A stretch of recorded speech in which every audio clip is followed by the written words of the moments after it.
Since BP's Deepwater Horizon oil rig exploded on April 20th and sunk 2 days later on Earth Day, there's one critical story about the resultant crisis, one critical story about what that blown-up, sunken rig has done that I believe continues to be underreported. It's the millions of gallons of oil already in the Gulf of Mexico and on the coast, and BP's and the U.S. government's corresponding almost complete failure to clean up the water and protect the shore. No matter how well BP diverts the flow of oil from the seabed to containment ships now, this is already a disaster. The oil already in the water, those huge underwater plumes, and the oil at the surface, it must be contained and held offshore and removed from the water. The need to do it and do it right is urgent and ongoing, and it hasn't been done yet. In this hour, we continue to try to illuminate this critical element of the biggest story in the country. We had our first oil contact in the state of Mississippi and Mississippi Sound and some islands to the west. Louisiana has been impacted, and now the threat is shifting to Mississippi and Alabama.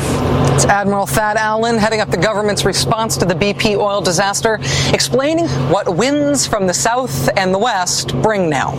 They bring this: oil on barrier islands in Alabama and in Mississippi. They also bring reports of an oil slick visible in the water 9 miles off the coast of Florida, and preparations to try to keep that oil from coming ashore in places like Pensacola. That's all in addition to the 125 miles of Louisiana coastline that's been hit by oil thus far. Some of that Louisiana coastline is beach, sandy beach. But most of what's been hit by oil isn't beach. Most of it looks like this. Land like this. And land like this is life or death.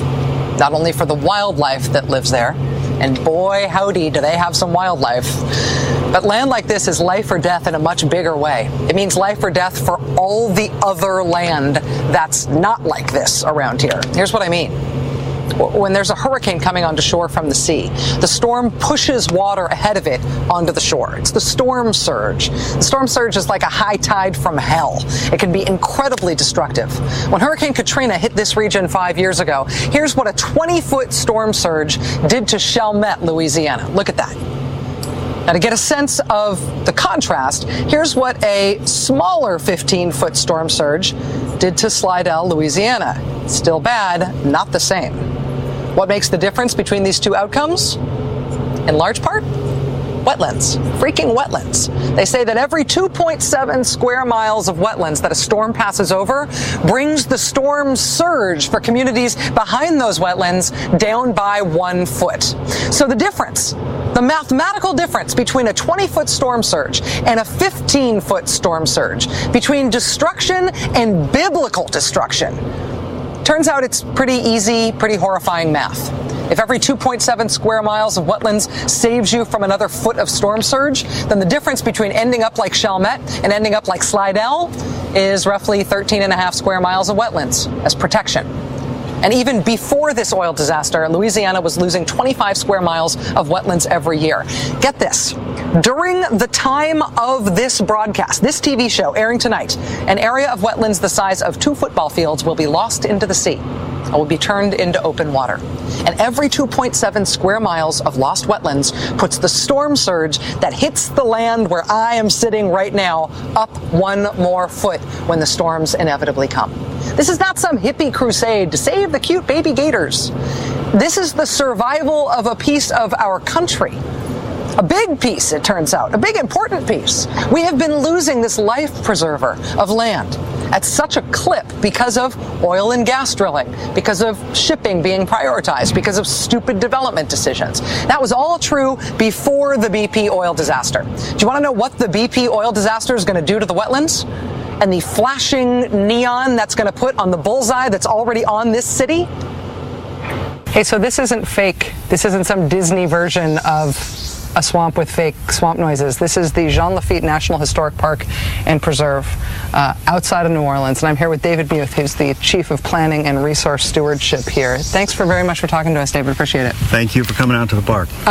So get me oriented here, because I feel like I'm off the edge of the world. Which direction is New Orleans and how far is it?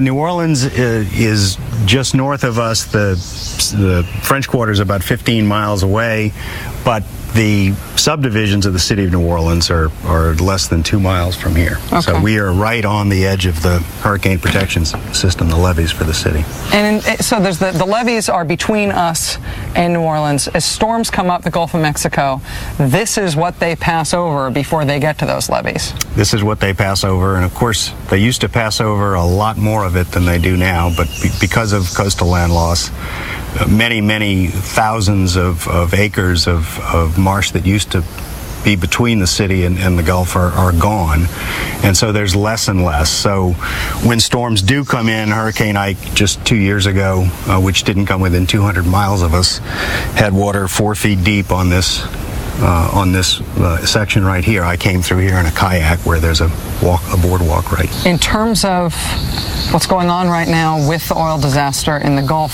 Barataria Bay is one of the places where oil has already been found, has already come ashore.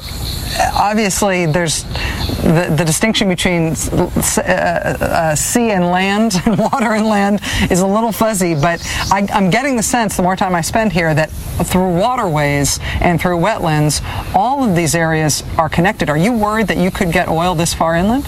We're guardedly optimistic that because we're far enough inland and because there are so many places where they can fight the oil between us and them, that we won't see oil this far inland. As everyone has said a million times, this is an unprecedented event. We've never had a well that just continues to gush oil uncontrolled. We have no idea how long it'll take. So no one is making a categorical statement that we'll never get oil. Our biggest concern is that as we enter hurricane season, as I just told you, when we have a storm in the Gulf, a storm, even if it doesn't come ashore, it can push enormous amounts of water up into this estuary. And once that happens, then a lot of that oil has the potential to come much farther inland, even into a freshwater swamp like this, than we might otherwise have thought possible. And that's really the point. That gets you to the point from two directions. On the one hand, places like this are vulnerable. The combination of that much oil and big storms. On the other hand, places like this exist for a reason. If you get that much water, that much impact of big storms here, as you say, outside the hurricane defenses of New Orleans, this is a huge part of the hurricane defense of New Orleans. This is what protects the city. It is part of what protects the city, absolutely. As I say, our boundary are the hurricane protection levees for the West Bank, the suburbs of the city. David Muth from the National Park Service and I are now joined by Dr. Larry McKinney, who is the Executive Director of the Hart Research Institute for Gulf of Mexico Studies at Texas A&M in Corpus Christi. Dr. McKinney, thanks for being here. Great to be here. In the big picture, overall, what makes wetlands? How do we get land like this? Well, it's a combination of things. One is the right types of soils, hydric soils. Of course, the topography has to allow that water to accumulate, then the particular types of plants that are here. But the big source is water, and what we have here is the Mississippi River feeding into this wetland. It really forms one of the great wetlands of the world because of that. In terms of the overall I guess, everything we've got as a country in terms of wetlands, in the lower 48, what proportion of the wetlands that we have as a country are here in Louisiana? 40% of this country's contiguous wetlands are here, located in this area. That's why they're so important. It is the bulk of our wetlands in the lower 48 states. And how much are we losing? I know that we talk about, David talking about where New Orleans started in terms of being on the natural levee. We think about the city obviously not physically moving towards the shore, but the shore encroaching in towards the city. How much of these wetlands have we been losing, and why? Well, that's the tragedy of the thing. We're losing 25 to 30 square miles of wetlands a year here, which basically during the time we're talking, maybe an area the size of a football field will have disappeared. And where that's coming from is oil and gas extraction, which has seen the subsidence created. Then, of course, the canals that have been driven into the well sites are causing erosion. So it's a combination of erosion and subsidence is slowly eating these wetlands away.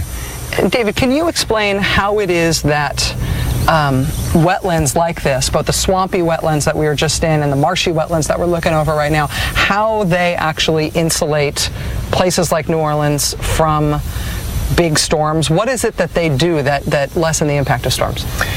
Well, there are a number of factors. One of them is simply, and it sounds strange, it's just friction.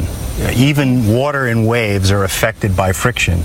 So the farther that a storm has to push water across land, any kind of land, the more it's going to slow it down, the more it's going to take energy out of what's known as the storm surge. And there are lots of different calculations about, how many miles of marsh produce how much less of a storm surge. But that's a very important factor, and that's one of the reasons that the land loss has been so critical, because the buffers that used to surround developed parts of South Louisiana, not just the city of New Orleans, but the communities to the south of us, like Lafitte or Cocodrie or Houma or anywhere else, that used to have miles and miles and miles of marsh between them and the Gulf. They don't have as much anymore, and therefore storms